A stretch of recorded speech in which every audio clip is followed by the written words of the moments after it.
Hey folks, we're live on Google, and I think we're streaming on YouTube, which is great. And we're here for the Connecticut SPJ post-National Convention Google Hangout. It's our first foray into Google Hangout as a channel to talk to the membership here at Connecticut SPJ. So we may run into some bumps, but we definitely appreciate you guys watching this either live or on demand. So we're recording this, I believe, and then it will be posted on YouTube for people to see later whenever they can get to it. So it's not just for people who are watching it live. So I've got with me Lila Carney, who Hello. is a member of Connecticut SPJ as well. She attended the National Convention in Tennessee, in Nashville, last week as well. And we are waiting for Ricky Campbell, who is our treasurer, and he attended as well. So we're broadcasting now, but we are hoping to get some more people, and we'll start talking it up in a minute. Do we have any viewers? It says there's one viewer, so we'll see. I wonder if that's just me, though. Well, you were on before, and then it went down to 0 viewers, and now we're back to 1. So.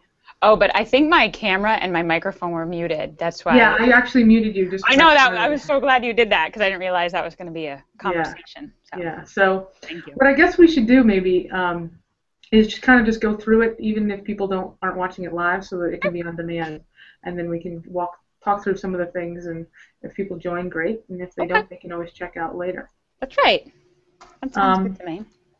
Yeah, so the Excellence in Journalism Conference 2014 was in Nashville, Tennessee, early September 2014, and it was my first event since I had been as a student back in the mid-90s. So it had been a while, but it was very invigorating for me and energized, and it was connected with the RTDNA show, so there was a lot of activity around print, broadcast, and digital media. So it was really nice to talk about concepts and not just specific platforms. So Right, and I feel like nowadays people have to know how to do everything. So it's good to be able to have, the sessions that kind of relate to everyone and that everyone really needs to know about. Yeah, definitely.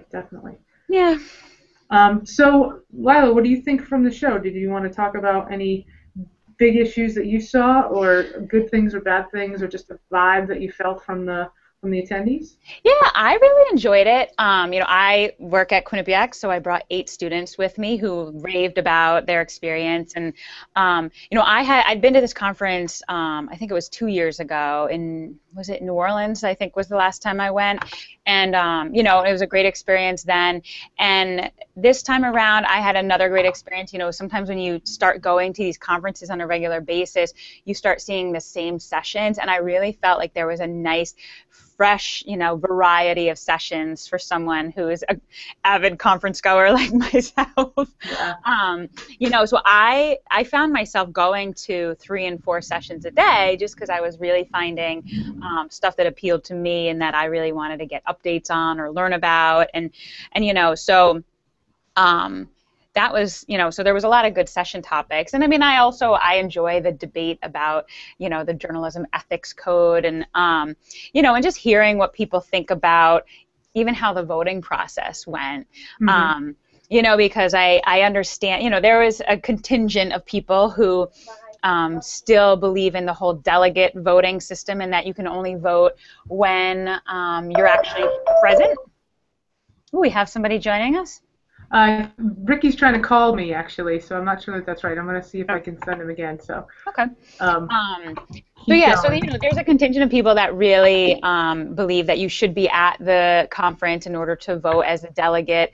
But then there's the other contingent of people that say, hey, we have technology now. Everyone who's a member should get a vote on something as big as approving an updated code of ethics. So, I don't know. I guess being an educator, I'm allowed to share my opinion now, and I believe that we do have the technology, and people, whether you come to the conference or not, you pay to be a member of SPJ, and so you should be able to vote on whether or not to prove a code of ethics. Now, that being said, this year I guess is probably not the year to make that happen. We probably need to change some bylaws, and I think Liz, you and I had talked about we need to, you know, there should be a bylaws change so that, because I didn't think putting off approving the code of ethics was the right option either. Right, yeah. But I do think they need to change some of the bylaws that, you know, and I don't know how you distinguish what requires a full membership vote and what doesn't.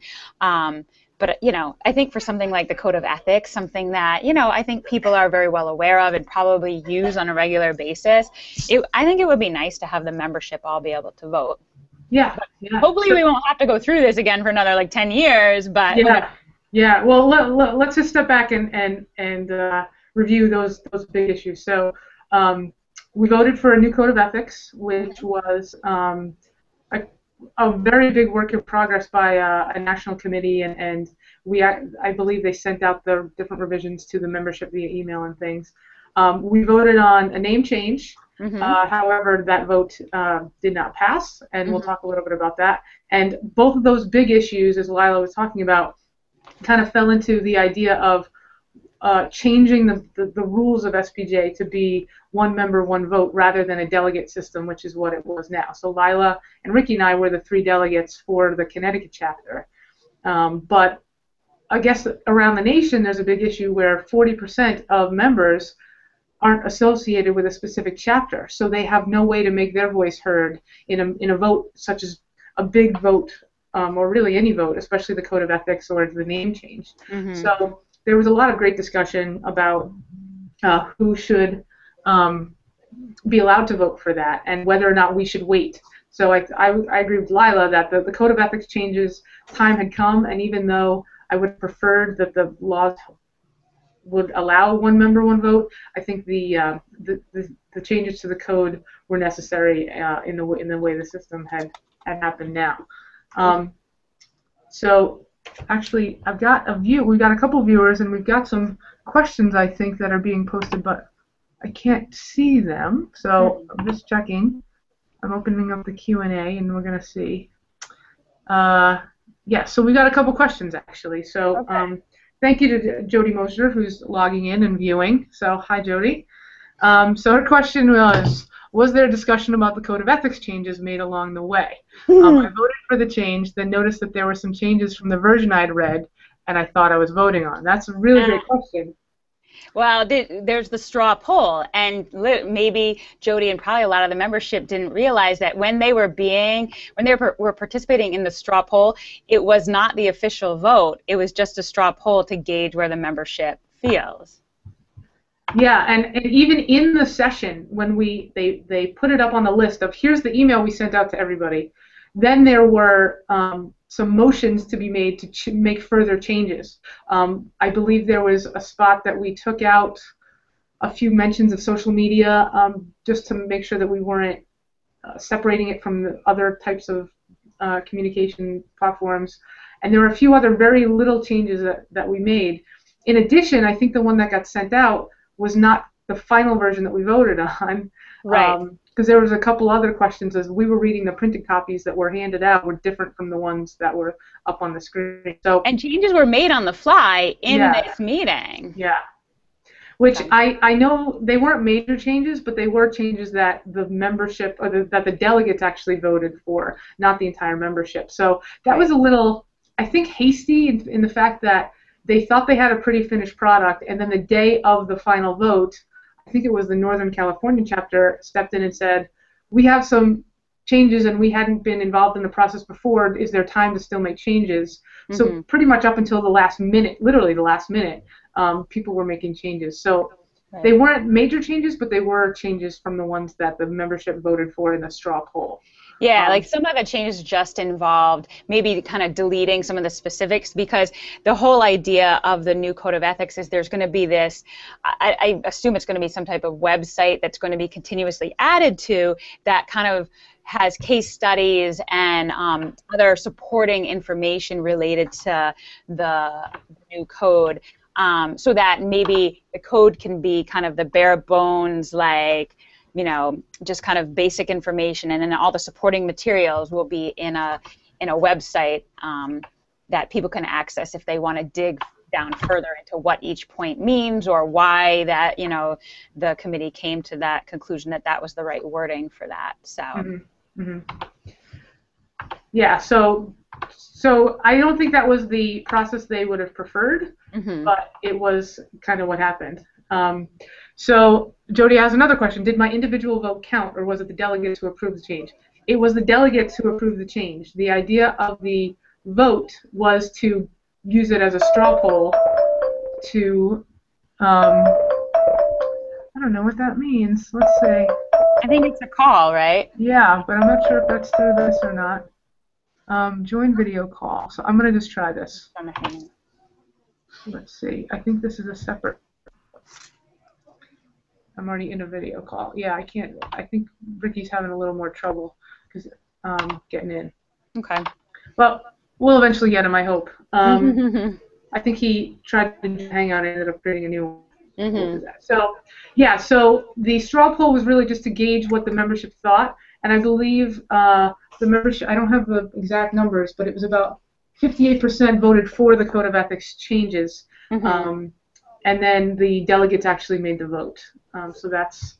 And the straw poll vote, I don't remember the exact number of how many people voted in it, but it wasn't a large number of people compared to the overall membership either. Right, right. Well, and there was issues with how it was sent. It was sent, I think, Friday night or Thursday night, and there was some issues with the wording too, I believe. And even the wording wasn't exactly right, and the there wasn't really context. It was just an email from SPJ saying, "Hey, do you say yes or no to this?"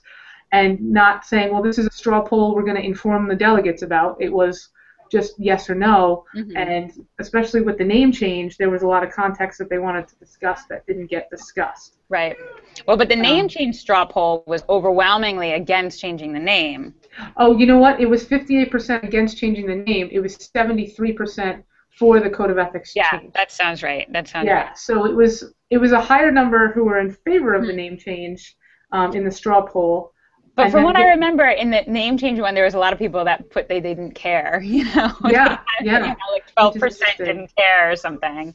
But that was the one that really got everyone talking about the one member, one vote, because that's such a big deal to change the name that you should get 40% of your members have an opportunity to actually vote for it, not just a straw poll vote. But that actually kind of ties into another issue that I noticed was there's a lot of transition, I think, happening in SPJ world, and it seemed like a lot of the younger members or newer members were in favor of the name change from the Society of Professional Journalists to the Society for Professional Journalism. They were in favor of it, I think, because maybe it's a little more encompassing of what the reality of our membership might be, is maybe they're not practicing journalists, maybe they're educators, maybe they're freelancers who are can't be considered a specific journalist at the moment.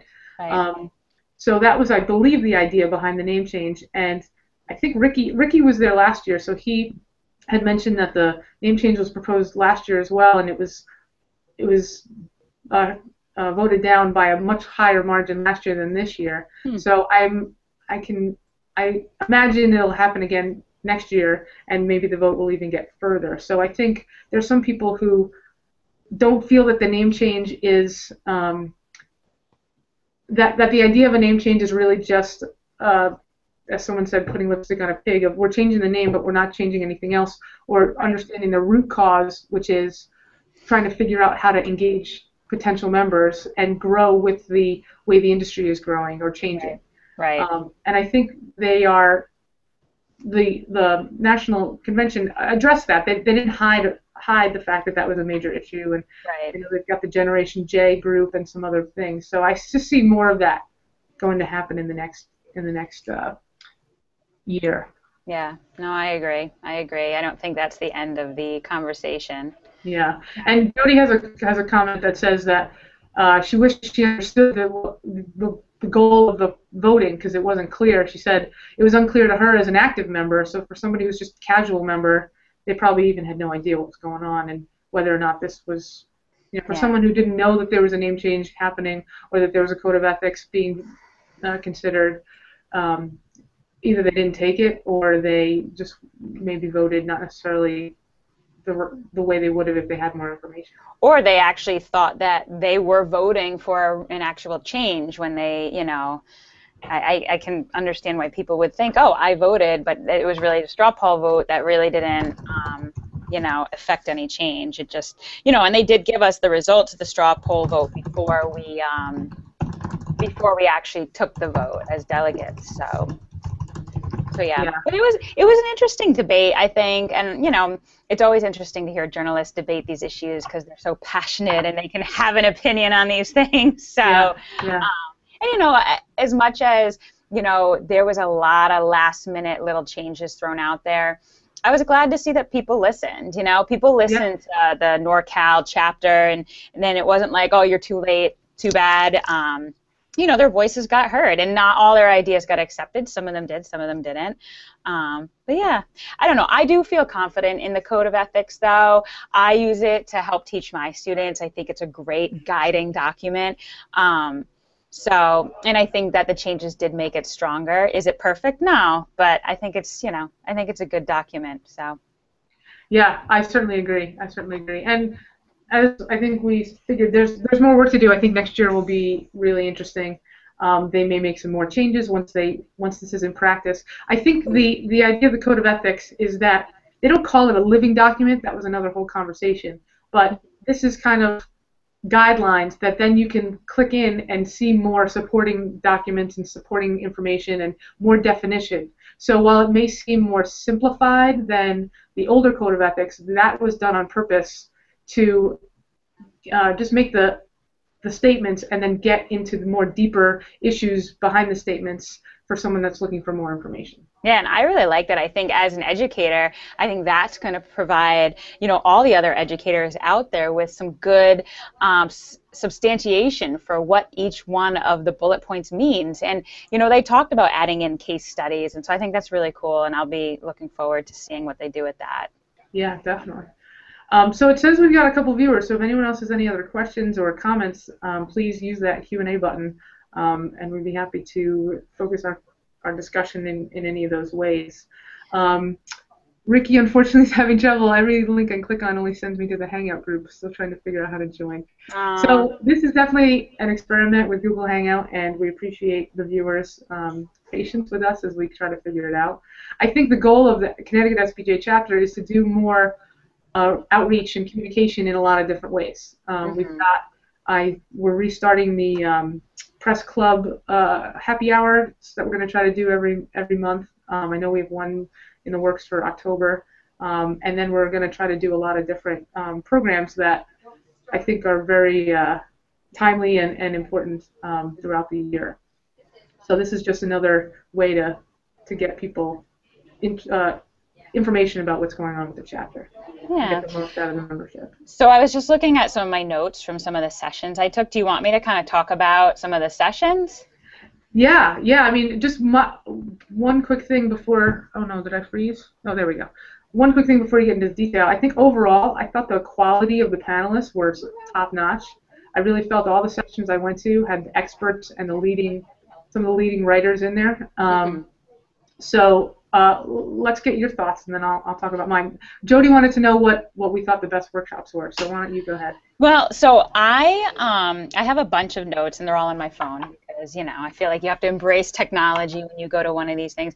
But being that I work with student media, and so I have about 6 different student media groups. Working with them and having them work collaboratively was a topic that really appealed to me, but I know that there's a lot of entities out there, TV stations, newspapers, that are all trying to work collaboratively and figure out, okay, how do we just not take content and not give content back? And so I went to this session on barriers to collaboration, and they talked about how there's 4 real barriers to collaboration: distance, dominance, dissonance, and discomfort.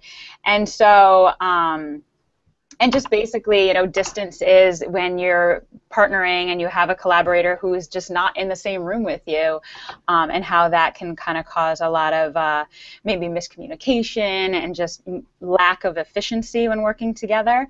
And they talked about the solutions to that. Try and arrange face-to-face contact, realize that email can be dangerous, and figure out a way to span boundaries. And then dominance, which is one I deal with a lot here in student media, because we have some stronger groups and we have some groups that maybe are strong journalistically but don't get the recognition that others get. And I'm sure a lot of the professionals out there can relate to some of that. And it talks about really not turning a blind eye to hierarchies. And so take account if there's a power structure and think how the actions affect others. No one loves to be told, hey, you're lower than me. So how can that affect people's morale and their willingness to work together? Let's see, dissonance is just, figuring out what contradictions there are, what things just inherently aren't going to work.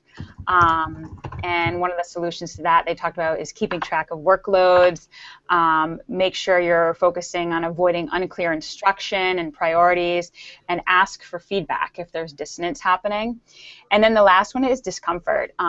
If people don't know each other, if they don't know what each other's skill sets are or each other's expertises are, it can be intimidating, or maybe they just don't know what they don't know. So they talked about focusing on people over the product, and ask people what makes a great day at work for them, and kind of focus on some of that. And then they kind of had us all break apart and work on a case study. And it was kind of interesting because, in our group we had some news directors, we, for TV, we had some print folks, we had some radio folks, and just kind of hearing how they could all put themselves in that scenario of, oh, we're being told we need to collaborate with this other entity now, and how, how did we deal with some of our insecurities, and how we, struggle to make that work. And in some cases, we had a guy in the group, he said that his TV station was breaking away from their partnership with the newspaper. It wasn't working, and they had called it a day. So, and I think part of the other lesson is just knowing when the partnership isn't working for people, and being willing to, set a time of death there. So so that was kind of one of my favorites, because it kind of helped me kind of think about how I'm going to get my student journalists to work collaboratively amongst the newspaper and amongst the TV station, radio station. So it was good. I enjoyed that one. Great. I really enjoyed one. They did lessons from Ferguson, which I believe they kind of scrambled last minute to get going because it was such a timely topic. And I was pretty impressed with the panel. It was a few people from NPR, a few people from Missouri, I believe it was either AP or Public Radio, and they actually had invited the law enforcement representatives, including the Highway Patrol spokesperson, but they couldn't get them to. They declined just because they were in the middle of everything still and didn't feel like they had time to really reflect and be able to offer some lessons yet.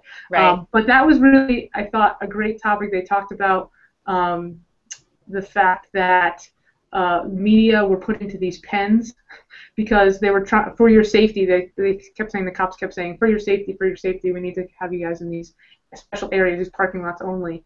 But some of the police were saying, well, you can be in this pen, but if you happen to go around this way and go through this, cut around somebody's backyard, I'm not going to notice if you end up somewhere else. So that some of the cops understood the fact that the reporters were trying to cover the story and trying to not follow orders, but also give them a little bit more leeway. But what was interesting is that came up that I think is important just in general, was that the idea of a press pass doesn't exist anymore, and cops and other officials have trouble discerning who are people that are there to get a story and who are there as activists or troublemakers or somebody else.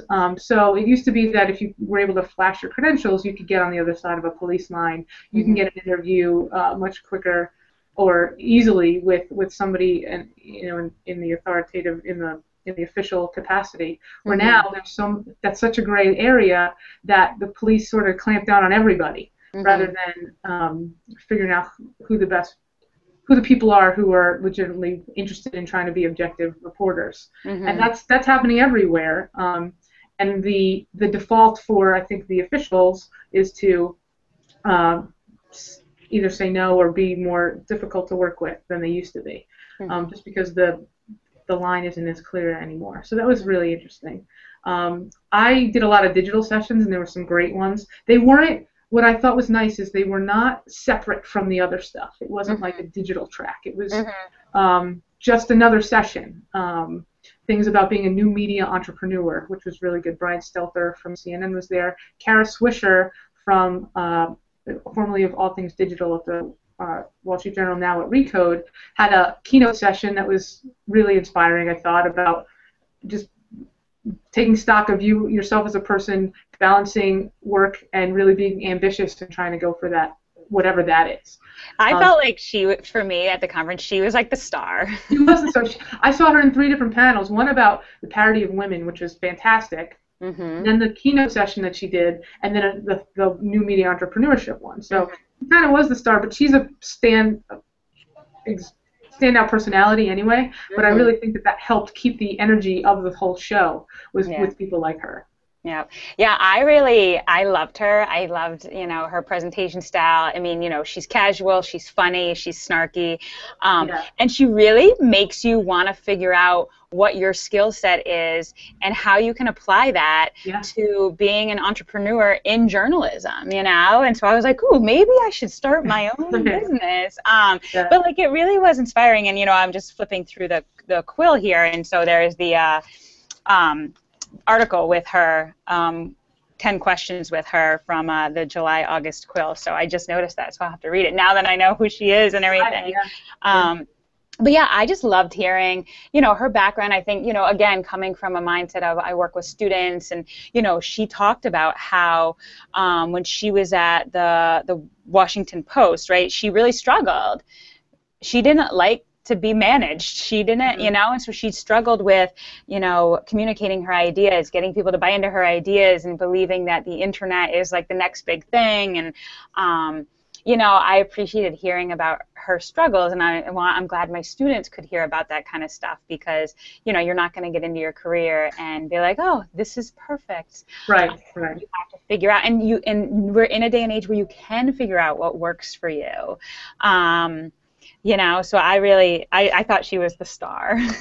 And that really tied into some of the other sessions that Ricky just posted. And he noticed and I noticed there was a lot more freelance entrepreneurship, personal brand almost sort of sessions, a lot of tools, digital tools to help you, different apps and things, but also a lot of freelance things, budgeting and making the right pitches to the right people. There's a lot of great sessions for people out there on their own, because I think the organization is realizing that that's a lot of their members now. And I think that might be a future of, you're only at a certain organization for a while. It's kind of a luxury to be any one place for a long time. So I think they're starting to tailor sessions, workshops, content to people who are, whether they're freelance or not, just trying to build their own brand and be able to be marketable at a moment's notice. Yeah, and I wonder, is this the future? Is this where it's going? Like, you and we could start our own, TV station, online TV station if we wanted. And it's really interesting to kind of think about where it's going and how that entrepreneurial spirit in journalism is, kind of, I don't know, I feel like after attending the conference, I feel like it's really taking off. And, and one of my favorite questions is like, okay, well, if you want to start your own, business and covering news, where do you get the money for that?